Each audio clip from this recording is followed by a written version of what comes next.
Bismillahirrahmanirrahim. Alhamdulillahirabbil alamin. Wa ahkamul hakimin wa ahkamil hakimin wa khairir raziqin.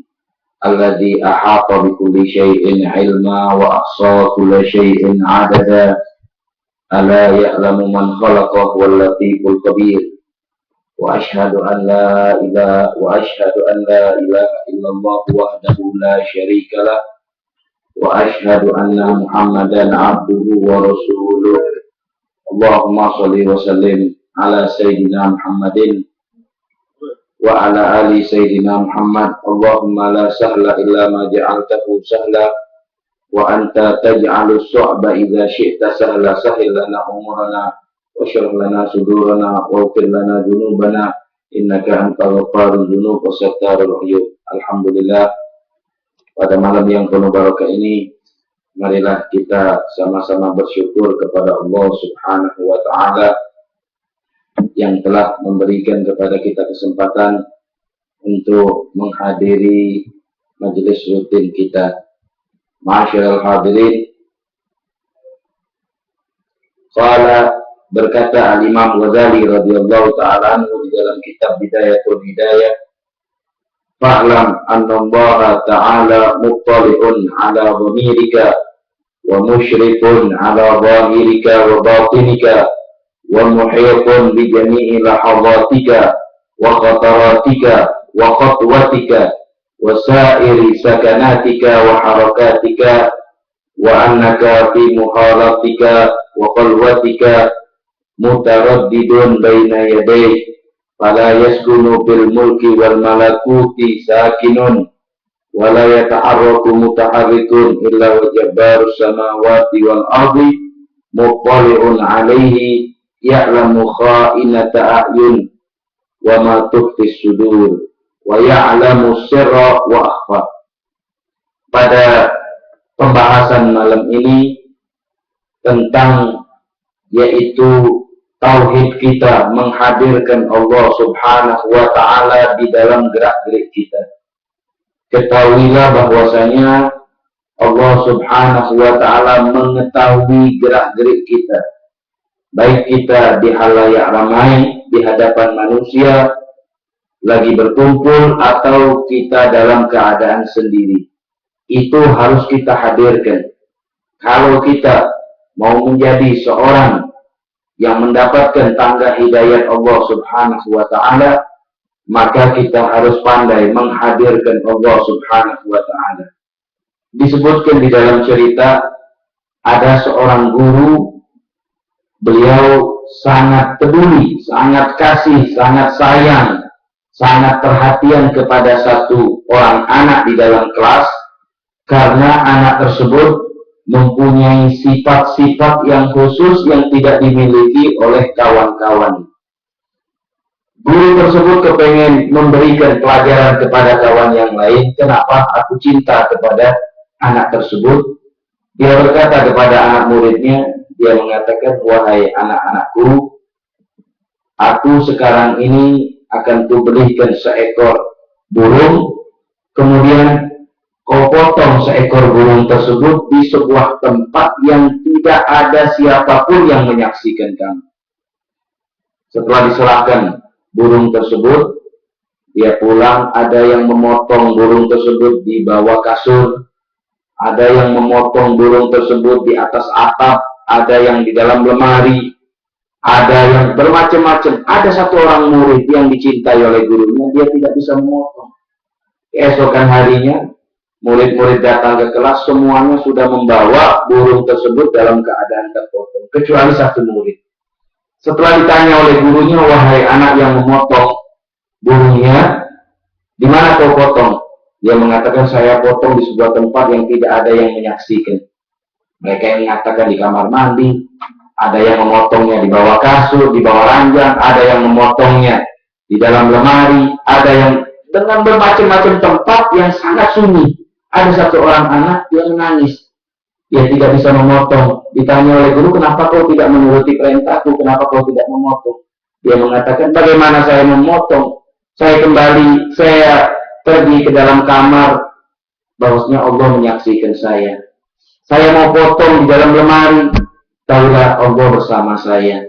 Jadi saya tidak sanggup memotong hewan tersebut karena selalu diperhatikan gerak-gerik saya oleh Allah Subhanahu wa Ta'ala.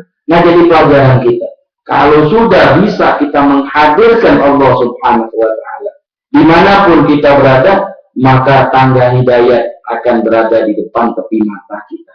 Karena kita merasa belum bisa menghadirkan Allah Subhanahu wa Ta'ala, justru kadang kita lebih takut dengan satpam, kadang lebih takut dengan CCTV, kadang kita lebih takut dan lebih khawatir dengan orang-orang yang mengintai kita. Padahal kita tidak tahu Allah berada bersama kita. Dimanapun kita berada, Allah selalu menyaksikan gerak-gerik kita. Jangankan manusia yang hidup di dunia ini, di dalam ilmu tauhid disebutkan, seandainya ada seekor semut yang kecil yang warna hitam, dia berada di tengah malam gelap gulita, di dalam dasar laut yang gelap, di atas batu yang berwarna hitam. Itu semut di tengah dasar laut yang batunya berwarna hitam, semutnya berwarna hitam, semut hewan yang paling kecil. Ini menurut pandangan kita hewan kecil termasuk. Itu gerak-gerik semut itu diperhatikan Allah. Apalagi kita yang besar berada di dalam keadaan terang, bukan dalam keadaan gelap. Seandainya kita tidak ada lampu, kegelapan gulita, itu kita disaksikan oleh Allah Subhanahu wa Ta'ala. Gerak-gerik kita disaksikan oleh Allah. Isi hati kita juga disaksikan oleh Allah. Dalam Al-Quran Allah berfirman, ya'lamu sirra wa akhfa. Artinya Allah mengetahui apa yang terlintas di dalam hati dan apa yang lebih halus lagi yang kita simpan di dalam hati.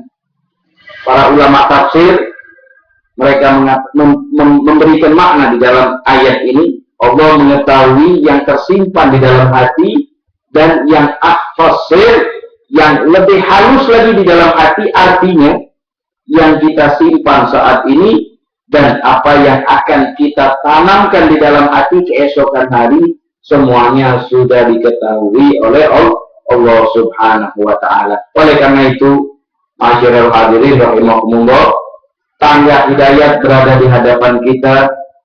Kalau kita mau menaiki daripada tangga hidayat tersebut, kalau kita mau mendapatkan hidayat Allah Subhanahu wa Ta'ala agar kita mendapatkan kehidupan yang senang di dunia maupun di akhirat, coba kita amalkan satu ilmu ini. Kalau kemarin kita dianjurkan menjalankan perintah Allah, melaksanakan yang wajib, begitu juga kita menjalankan ibadah yang sunnah. Kemudian yang kedua, saat ini kita menghadirkan Allah Subhanahu wa Ta'ala. Dimanapun kita berada, kita hadirkan Allah. Insya Allah, kalau bisa dua ilmu ini kita amalkan, kita menjalankan perintah Allah, yang sunnah maupun yang wajib, kemudian kita hadirkan di dalam hati kita Allah Subhanahu wa Ta'ala, insya Allah tangga hidayah berada di hadapan kita. Oleh karena itu para ulama, mereka selalu membaca Allahu syahidi, Allahu nadiri, Allahu hadirun ilayya. Mereka mengatakan Allah selalu memperhatikan aku, Allah selalu bersamaku, Allah selalu berada di hadapanku.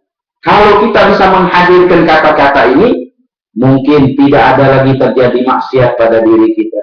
Mungkin tidak ada terjadinya hal-hal yang menyimpang dari agama Allah Subhanahu wa Ta'ala. Karena jauhnya kita daripada makna yang terkandung di dalam kitab ini, maka sering sekali kita manusia yang lemah ini melakukan maksiat, menjauhkan diri kita kepada Allah Subhanahu wa Ta'ala. Imam Ghazali berkata, "Fata'addab ayyuhal miskin zahiran wa batinan baina yadayillahi ta'ala ta'addubal 'abdi dzalilil muznib fi hadratil malikil jabbaril qahhar." Oleh karena itu, dimanapun kita berada, kita harus sopan santun. Dimanapun kita berada, kita harus sopan santun. Karena bersama kita itu Allah. Makanya kita pernah mendengar cerita Syekh Abu Bakar bin Sa'id selama 30 tahun Bukan 1 tahun, bukan 2 tahun, 30 tahun dia duduknya duduk tahiyat akhir. Duduk tahiyat akhir, seperti kalau kita sholat, tahiyat awal dan tahiyat yang kedua, yang kaki kanan kakinya itu kita keluarkan, itu tahiyat akhir, itu 24 jam kalau dia duduk tahiyat akhir. Baik di depan umum maupun sendirian. Ditanya, kenapa engkau duduk tahiyat akhir terus selama 30 tahun sebelum beliau wafat? Sebelum beliau wafat 30 tahun duduknya sudah berubah. Ditanya kenapa? Saya duduk di hadapan Allah. Padahal tidak ada Allah kalau menurut logikanya. Iya, dia menghadirkan Allah. Dimanapun kita berada, di situ ada Allah. Pernah kita lihat juga Nabi Muhammad Shallallahu Alaihi Wasallam. Beliau kalau makan duduknya di lantai, tidak mau duduk di atas meja. Ditanya oleh para sahabat, ya Rasulullah, kenapa engkau tidak duduk di atas meja? Beliau mengatakan, innama ana abdun. Saya ini adalah seorang hamba. Beginilah duduknya seorang hamba yang lemah di hadapan Allah Subhanahu wa Ta'ala. Artinya, kita itu selalu menghadirkan Allah. Walaupun kita tidak melihat Allah, tapi ketahuilah Allah melihat kita. Ini di dalam Al-Ihsan, anta'budallah ka'annaka tarah. Kalau kalian beribadah kepada Allah, seakan-akan di hadapan kita itu kita menghadirkan Allah. Kalau kamu belum sampai ke bab ini, tidak bisa menghadirkan Allah di hadapan kamu, minimal kamu yakini bahwa Allah memandangkan. Kalau kita tidak bisa menghadirkan Allah 24 jam dalam gerak-gerik kita, ketahuilah Allah pasti bakal tahu di mana gerak-gerik kita. Dia selalu memandang kita. Dia selalu memperhatikan kita. Oleh karena itu, jangan kita tidak sopan di hadapan Allah. Kenapa? Kalau kita melakukan maksiat, berarti kita tidak sopan, kurang ajar. Kepada siapa? Jangankan kepada Allah, kepada manusia saja kalau kita tidak sopan, dimarah.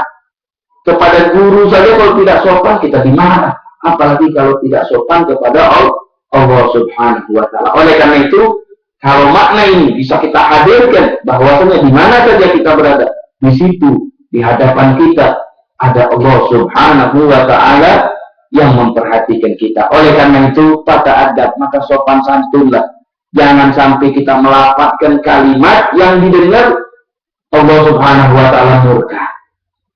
Jangan sampai kita memandang suatu pandangan yang menyebabkan Allah Subhanahu wa Ta'ala murka.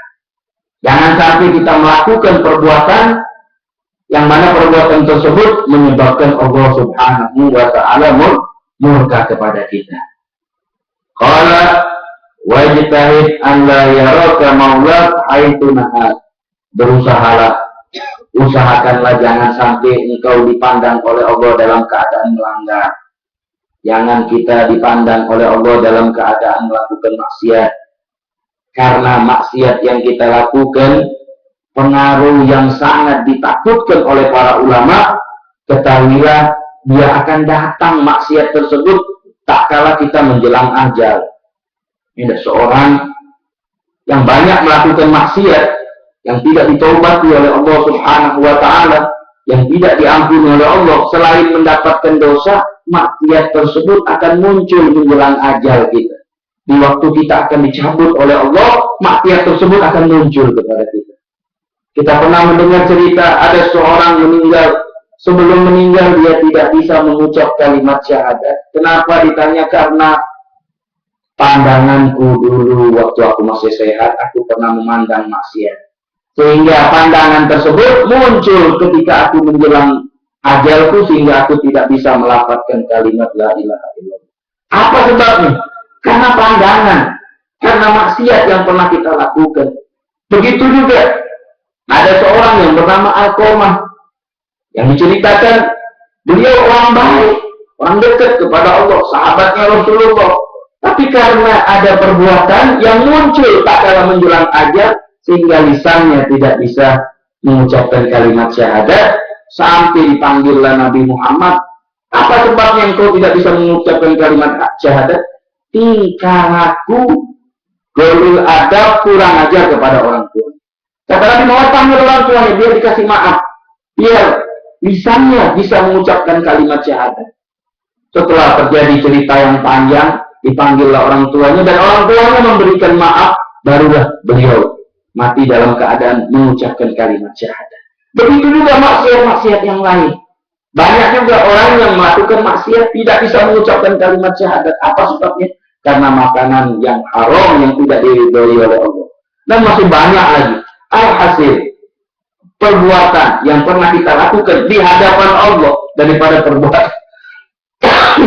perbuatan maksiat, itu bakal muncul, bakal datang kepada kita waktu kita menjelang ajal. Ini yang paling ditakuti. Ini yang paling ditakuti. Ini yang paling kita khawatir. Kita sudah banyak amal ibadah, kita sudah banyak sholat, gara-gara beberapa gelintir daripada maksiat yang belum dimaafkan oleh Allah Subhanahu wa Ta'ala, itu akan muncul, menghadiri menjelang ajal kita. Na'udzubillah min dzalik.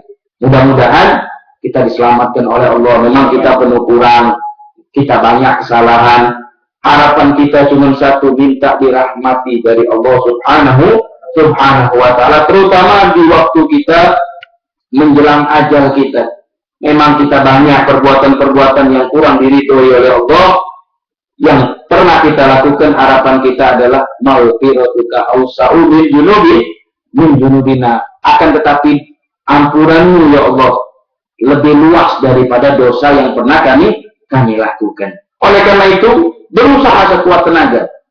Jangan sampai kita dipandang oleh Allah, walaupun kita sendiri di kamar, walaupun kita sendiri di sebuah tempat, tidak ada yang menyakitkan kita, ketahuilah kita dipandang oleh Allah. Jangan sampai kita melakukan pelanggaran. Wala yakut haitsu amara. Begitu juga jangan kita lalai tentang perintah apa yang diperintahkan oleh Allah, sholat 5 waktu. Jangan sampai kita lalaikan. Kalau kita mau mendapatkan hidayah dari Allah, sebagaimana yang kemarin, pasang dulu niat yang baik dari pelajaran yang pertama. Yang kedua, perintah-perintah Allah yang sunnah, apalagi yang wajib. Kemudian kita bisa menghadirkan Allah pelajaran yang berikutnya.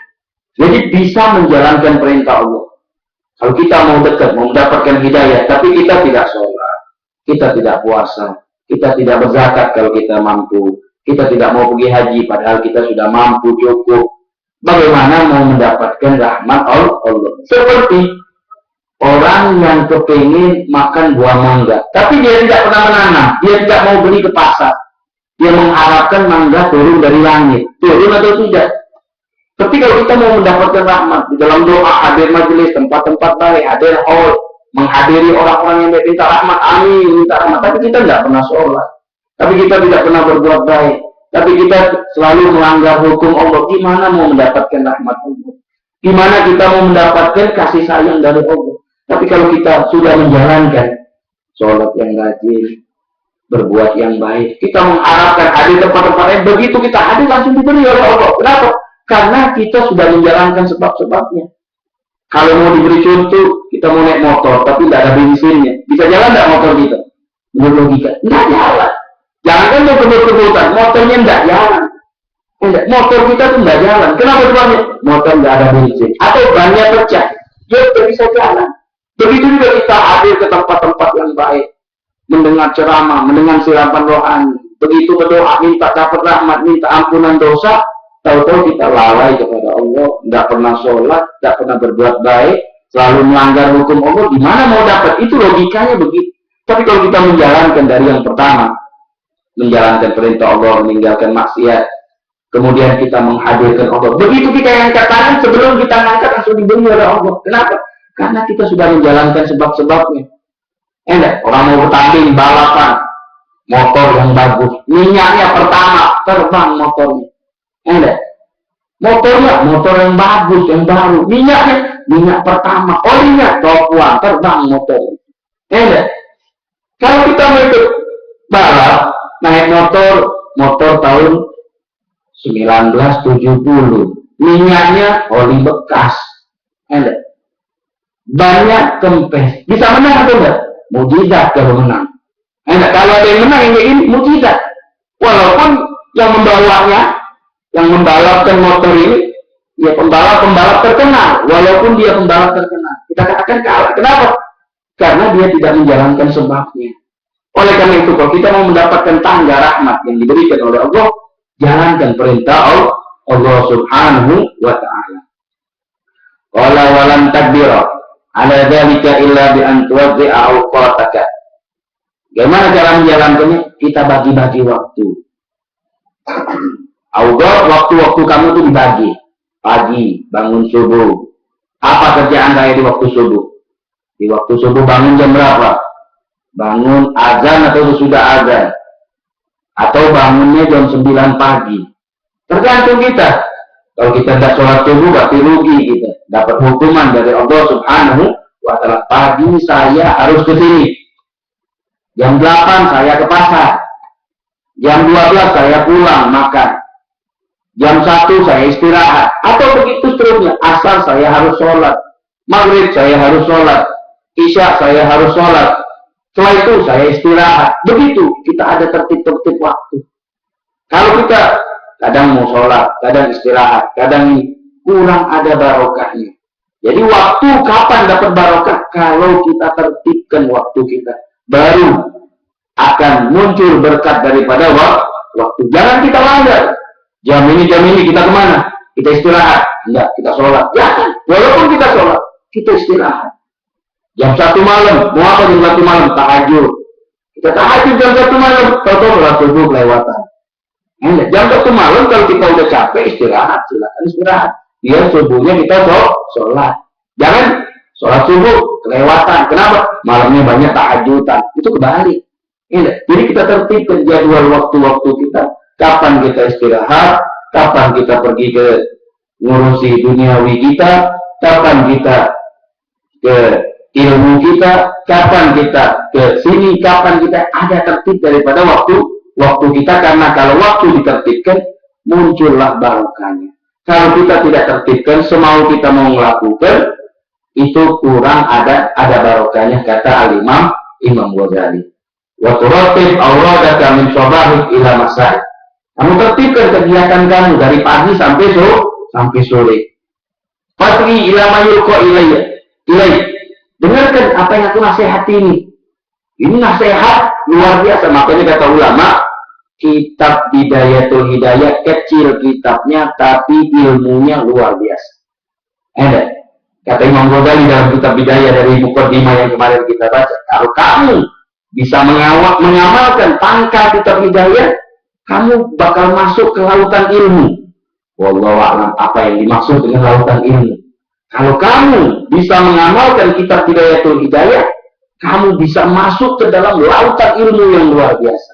Memang luar biasa. Dari kemarin kita dididiknya, ada tempat baiknya, kemudian jalankan perintah Allah, jalankan yang sunnah. Pada malam ini kita belajar apa?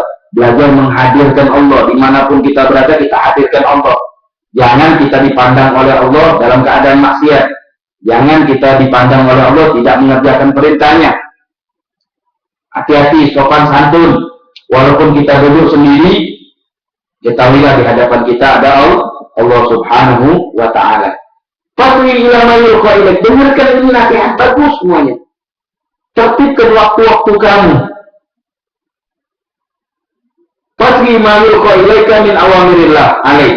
Min ini tastaikid min manamik ila waqti ruju'ika ila majai. Ini bakal saya atur, kata Imam Ghazali. Sebagaimana yang kita kenal, Imam Ghazali ini luar biasa. Namanya saja Muhammad bin Muhammad Al-Ghazali. Dia namanya Muhammad. Ayahnya namanya Muhammad juga. Kakeknya namanya Muhammad juga. Muhammad bin Muhammad Al-Ghazali. Ada yang mengatakan Al-Ghazali, ada yang mengatakan Al-Ghazali. Karena ayahnya dinamakan Ghazali itu karena ayahnya tukang jahit. Beliau anak, ayahnya tukang jahit. Ghazali itu artinya penjahit. Ada yang mengatakan karena dia tinggal di kota, nama kota tersebut Ghazali. Makanya dinamakan Imam Ghazali. Imam yang hidup berapa abad tahun yang lalu. Di tahun 500. Kalau sekarang ini hampir 1000 tahun. Hampir 1000 tahun lebih kurang. Atau 900 tahun, 500 tahun setelah hijrah, termasuk ulama salaf. Beliau mengatakan, aku akan menertibkan waktu kamu. Jadi waktu kita dari bangun tidur sampai kita naik kasur tidur lagi, dari pagi sampai ke malam ditertibkan oleh Imam Ghazali, diajari. Diajari cara menertibkan waktu. Kenapa? Waktu itu kalau tidak ditertibkan, dia habis begitu saja. Makanya kata Rasulullah atau kata pepatah bahasa Arab, al-waktu kasaybi in lam taqtahu qata'aka. Waktu itu bagaikan pedang. Kalau engkau tidak memutus waktu tersebut, dia akan memutusmu. Waktu itu bagaikan pedang. Kalau kamu tidak pandai mengatur waktu, maka kamu akan diperbudakkan oleh waktu. Kamu akan diatur oleh waktu tersebut. Makanya kamu yang mengatur waktu, jangan sampai waktu tersebut yang mengatur kamu. Qala faslun fi adabil istighabi minan naumi wallahu subhanahu wa ta'ala alam. Mudah-mudahan dari pelajaran walaupun ringkas yang sudah kita pelajari, Allah ta'ala butul arifin fakihna fiddin wa yahdina ila sawa'is sabil.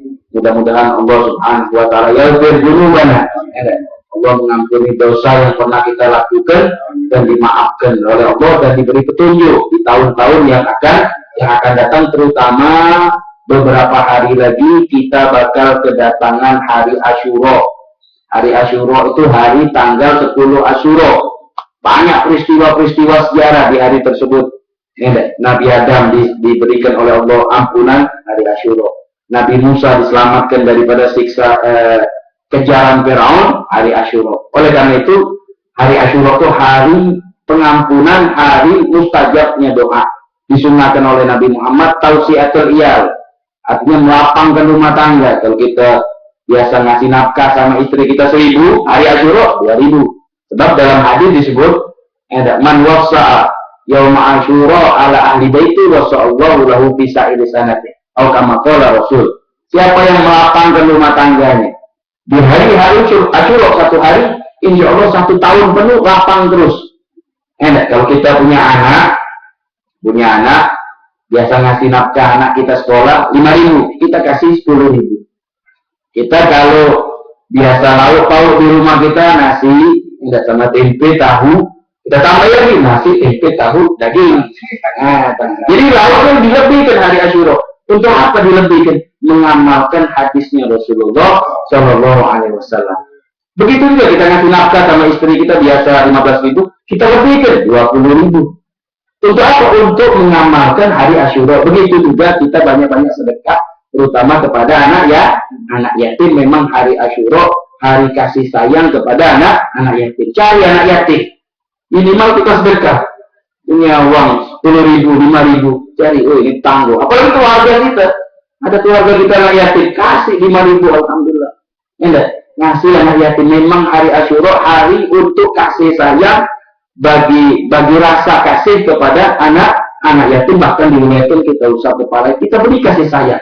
Insya Allah rezeki kita bakal diluaskan oleh Allah. Mudah-mudahan kita bisa mengamalkan hari Asyura ini. Kalau cerita-cerita yang terjadi, peristiwa yang terjadi di hari Asyura, mungkin panjangnya, kalau kita cerita dari sini mungkin waktunya juga sudah mepet. Juga batuknya mulai muncul terus dari tadi.